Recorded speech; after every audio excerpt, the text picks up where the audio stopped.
সরকারিকৃত college শিক্ষক কর্মচারীর অধ্যক্ষদের পক্ষ থেকে আপনারা দেখতেছেন আমার কাছে গণপ্রজাতন্ত্রী বাংলাদেশের সংবিধান আছে। সংবিধানের 29-এ আছে যে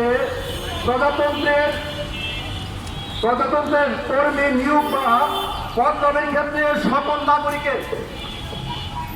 সকল নাগরিকের জন্য সুযোগের সমতা থাকবে।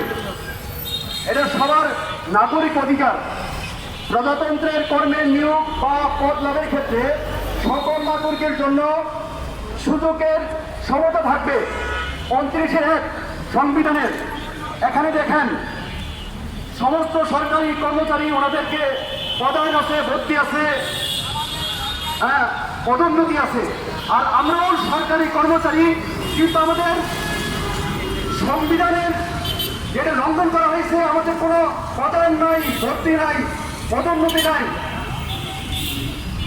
আমাদের যখন সরকারি করা হয় তখন প্রিন্সিপাল, ভাইস প্রিন্সিপাল, তারপরে অ্যাসিস্ট্যান্ট প্রফেসর, এপি, নবম গ্রেড সবার বেতন একই থাকে, কিন্তু সপ্তম গ্রেডকে নবম গ্রেডে নামিয়ে দেওয়া হয়।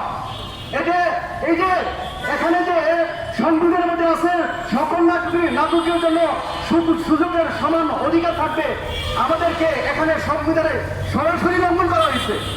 এই জন্য আমরা চাই, এটা একটা কালো আইন করা হয়েছে, এই কালো আইন বাতিল করে আমাদের জন্য সপদে আমাদেরকে নিয়োগ দিতে হবে এবং আমাদের জন্য ভর্তি, পদোন্নতি দিতে হবে। এবং